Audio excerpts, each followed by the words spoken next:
As a sovereign master of your domain, you are free to create whatever your heart most truly desires.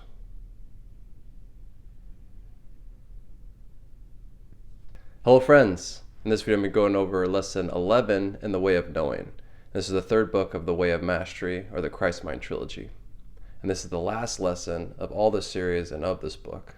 And these books are a channeling of Jeshua ben Joseph, or Jesus, through Jayem, or John Mark Hamer. And this last lesson, lesson 11, talks about kind of where it all started. In acknowledging and saying, restating over and over that you are a creator, we are a creator, and that we are sovereign. That we are all sovereign creators of our own reality experience, life experience. The first lesson, way back in the first lesson of the first book, talks about the same thing. It says you are the creator. You are a creator. You are constantly creating. So it's important to become aware of your thoughts, your beliefs, because that's what creates your experiences in this reality, in this experience of third dimension. And that you are sovereign, right? You are self-governing. You are in control. So take responsibility for it. You are then, indeed, entirely sovereign at all times. You and you alone create the thoughts, the beliefs, the perceptions that you wish to experience. These then crystallize into the forms of your experience, even to the physical dimension. Remember then, in this conclusion of this year's Way of Knowing, that there is never a time that you see anything that exists outside of you. Everything you see originates within you, since the only thing you can see is the way in which you choose to cloak or drape the mysterious energy of creation. The secret then, as I have shared with you many times, is to practice seeking first the kingdom. Never let a day go by in which you fail to ponder the great mystery of God's presence. Never let a morning go by that you fail to begin your day except in this way. Surrender all thought of what you know and have believed. Rest in gratitude to the one who has birthed you. Ask only to be revealed to your greater truth, greater wisdom, greater capacity to know and extend perfect love, perfect trust, and perfect peace. So in this culmination of all these lessons in the Way of Mastery, he says you must realize that you are as I am. And this is him speaking, Jeshua ben Joseph, or Jesus. He says that we are as he is. We are powerful masters. We are creators. And therefore, like mentioned before, we must take responsibility. Take responsibility for our power and use it consciously. Take responsibility for our domain. Freedom can come only to the mind that truly assumes complete responsibility for the creation of its experience, so that in any moment it recognizes that the thoughts, the perceptions, and the feelings coursing through the emotional body are arising within the sovereign domain of that soul's being. They are uncaused, save, again, for the seed thoughts or perceptions that that mind or that soul has chosen to value for itself. Therefore, there's no one ever to blame. We are in complete control of our own domain, of our own thoughts, of our own emotions, our own beliefs. So take responsibility for those. And if there isn't peace or something is coming up that is troubling you, take that as an opportunity, because it is showing you something within yourself that is out of alignment. It is showing you a belief that is out of whack, or a belief that isn't working. It is showing up so you can change it. And he reminds us again of this thing that he goes over a lot through all these lessons, is that you can't transcend anything you don't embrace. So it's important you don't judge it, but embrace it with love, see it, and then choose to change it. It's that simple. And he reminds us that there's never in any moment have we failed. Failure is not possible. This is just a dream. We're simply creating and experiencing our creations. There's no failures, just lessons. And if you're experiencing things you don't prefer, you just need to stop and simply ask, do I want to continue this way, or do I want to change and start a new adventure? And you're always able to do this. You're always able to immediately change your thoughts, your beliefs, your emotions. And he says we're like children at play in a sandbox. We're simply playing with sand and sandcastles.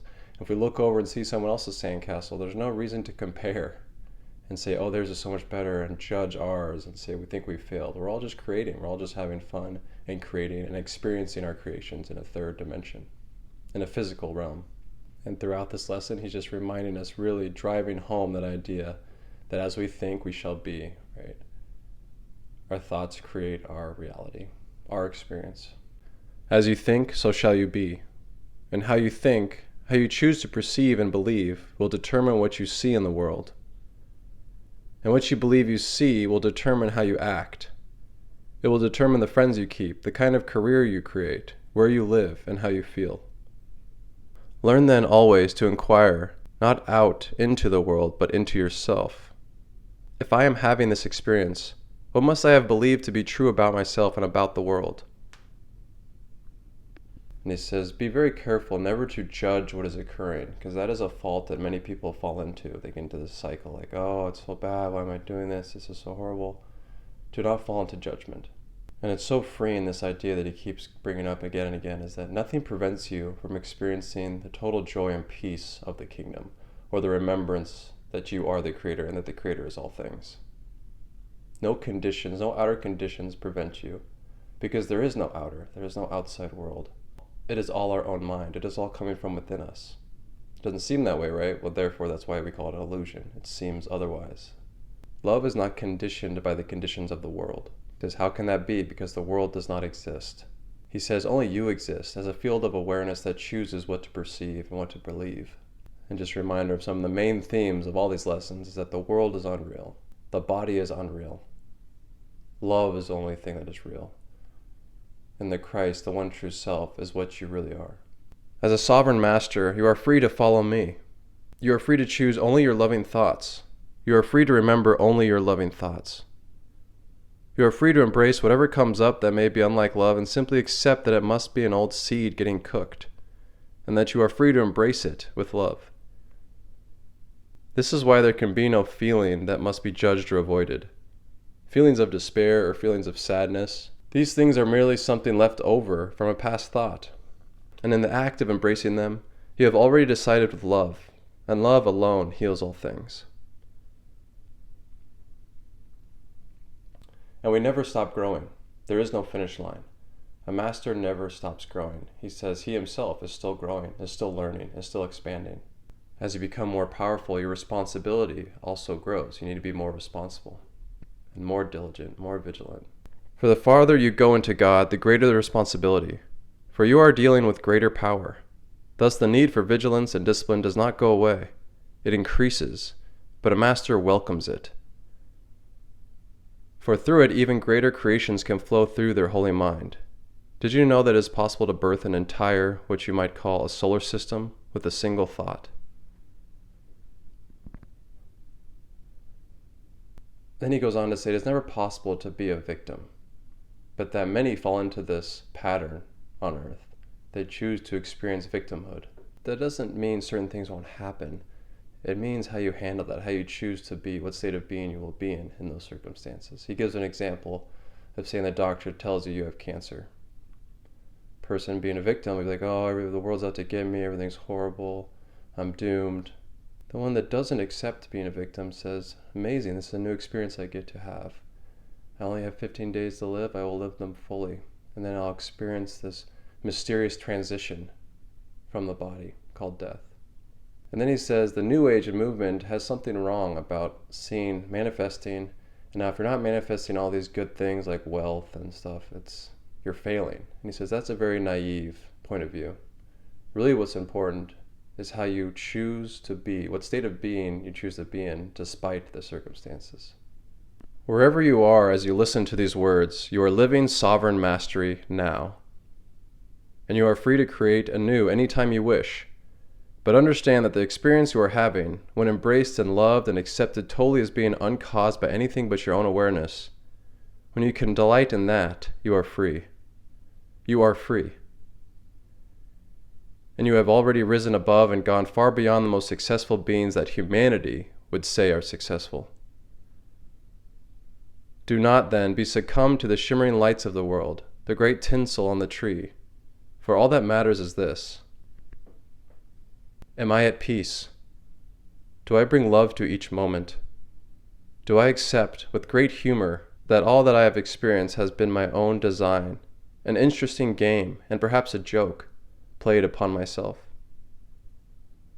To look upon the world and say, there is nothing I need here, but I choose to be here to see who I can love, how I can love, and what enjoyment I might create.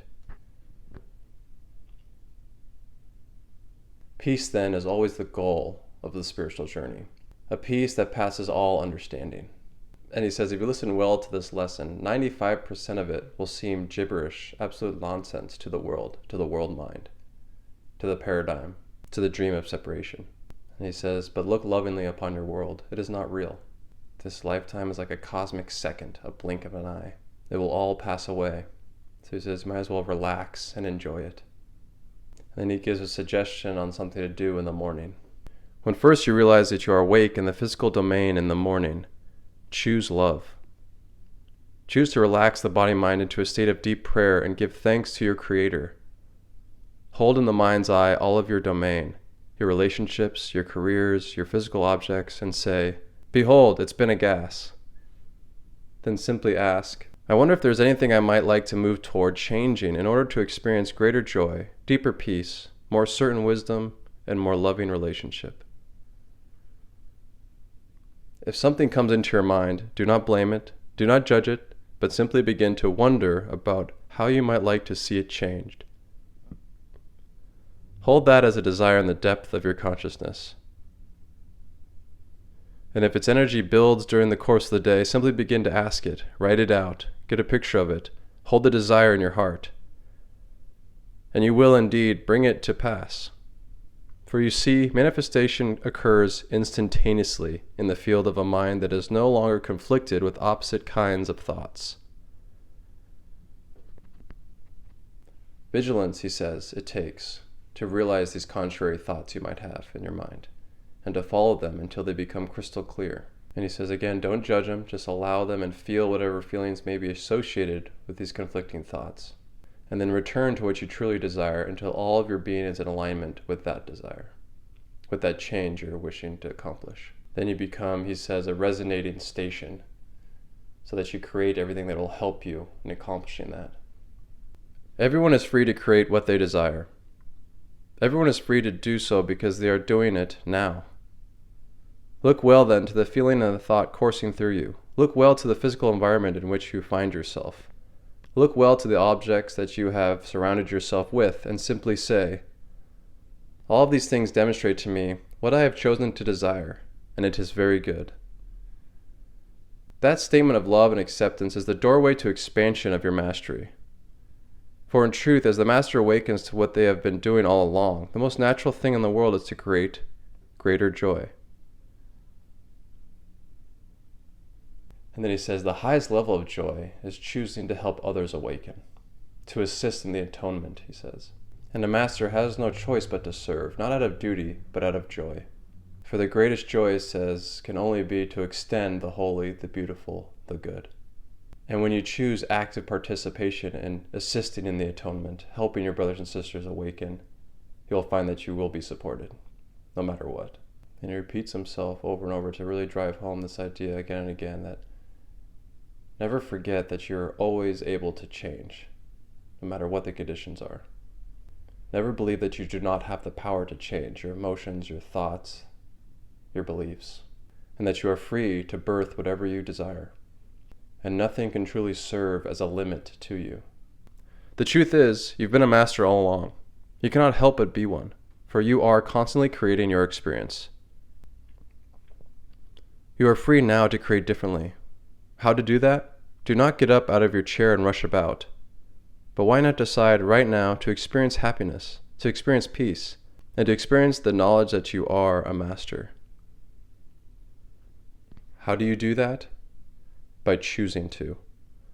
Simply decide right now for the next 30 seconds to be happy, and then choose another 30 seconds to be at peace, and then another 30 seconds to simply and quietly look around you and say, behold, I am indeed the master of my domain, and all of it has been very, very good. You are free, you are home, you are as I am. Peace then be unto you always, precious, precious friends. Amen. And that is how he ends the lesson and ends the Way of Mastery. Beautiful books. Can't recommend them enough. Such a great alternative to A Course in Miracles, because really they're the same message as A Course in Miracles, but much more approachable in my opinion.